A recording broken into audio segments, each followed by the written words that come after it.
ಎಲ್ಲರಿಗೂ ನಮಸ್ಕಾರ. ಮತ್ತೊಂದು ವಿಡಿಯೋಗೆ ಸ್ವಾಗತ. ನಾನು ನಿಮ್ಮ ಡಾರ್ಲಿಂಗ್ ಧನು. ಎಪಿಸೋಡ್ ನೋಡಿದ್ರೆ ಎಪಿಸೋಡ್ ಎಂಡ್ ಅಲ್ಲಿ ಏನಾಗುತ್ತೆ ಅಂದ್ರೆ ರಘು ಗಿಲ್ಲಿ ಟಾಸ್ಕ್ ಎಲ್ಲ ಸೋಲ್ತಾರೆ. ಅದೇ ರೀತಿಯಾಗಿ ಸೂರಜ್ ಮತ್ತು ಕಾವ್ಯ ಟಾಸ್ಕ್ ಗೆಲ್ತಾರೆ ಕ್ಯಾಪ್ಟನ್ ಟಾಸ್ಕ್ ಆಡೋಕೆ. ಆ ಕ್ಯಾಪ್ಟನ್ ಟಾಸ್ಕ್ ಆಡೋಕೆ ಯಾರು ಗೆದ್ರು, ಕ್ಯಾಪ್ಟನ್ ಯಾರಾದರೂ ಖಂಡಿತವಾಗ್ಲೂ 100% ಪಕ್ಕ ಮಾಹಿತಿ ಬೇರೆ ಕೊಡ್ತೀನಿ. ದಯವಿಟ್ಟು ಚಾನಲ್ ಯಾರು ಹೊಸ ನೋಡ್ತಿದ್ರೆ ಮಿಸ್ ಮಾಡಿದ್ರೆ ಸಬ್ಸ್ಕ್ರೈಬ್ ಮಾಡಿ, ಲೈಕ್ ಮಾಡಿ, ಶೇರ್ ಮಾಡಿ. ಮುಖ್ಯವಾಗಿ ಈ ಟಾಸ್ಕ್ ಅಂತ ಬಂದಾಗ ಸೂರಜ್ ಕಾವ್ಯ ಸೆಲೆಕ್ಟ್ ಆಗ್ತಾರೆ ಕ್ಯಾಪ್ಟನ್ ಟಾಸ್ಕ್ ಆಡೋಕೆ. ತುಂಬಾ ಜನ ಕಾವ್ಯ ಆಗ್ಬೇಕಂತ ಹೇಳ್ತಾ ಇದ್ರು, ಇನ್ನೂ ಕೆಲವು ಜನ ಸೂರಜ್ ಆಗ್ಬೇಕಂತ ಹೇಳ್ತಾ ಇದ್ರು. ತುಂಬಾ ಜನ ಆದ್ರೆ ಗಿಲ್ಲಿ ಕ್ಯಾಪ್ಟನ್ ಆಗ್ಬಿಟ್ಟಿದ್ದಾನೆ, ಸೂರಜ್ ಕ್ಯಾಪ್ಟನ್ ಆಗ್ಬಿಟ್ಟಿದ್ದಾನೆ, ಏನೇನೆಲ್ಲ ಬರ್ತಾ ಇತ್ತು. ಬಟ್ ಇದೆಲ್ಲದಕ್ಕೊಂದು ಫುಲ್ ಸ್ಟಾಪ್ ಖಂಡಿತವ್ರು ಇಡಲೇಬೇಕು.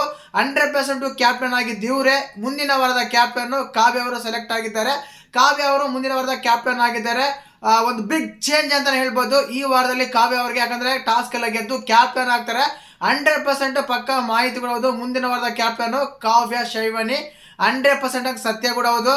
ತುಂಬಾ ಖುಷಿ ಆಯ್ತು ಕಾವ್ಯ ಕ್ಯಾಪ್ಟನ್ ಆಗಿರೋದಕ್ಕೆ. ಏನಕ್ಕಂದ್ರೆ ಒಂದು ಅಡ್ವಾಂಟೇಜ್ ಬೇಕಾಗಿತ್ತು. ಆ ಅಡ್ವಾಂಟೇಜ್ ತುಂಬಾ ಕ್ಲೀನ್ ಆಗಿ ಕರೆಕ್ಟ್ ಟೈಮ್ ಅಲ್ಲ ಸಿಕ್ತಂತ ಹೇಳ್ಬೋದು. ಆ ರೀತಿಯಾಗಿ ಒಂದಾಗಿದೆ. ಮತ್ತೆ ಕಾವ್ಯ ಕ್ಯಾಪ್ಟನ್ ಆಗಿದ್ದಕ್ಕೆ ನಿಮ್ಗೆಲ್ಲ ಹೇಗಂತ ಕಮೆಂಟ್ ಮಾಡಿ.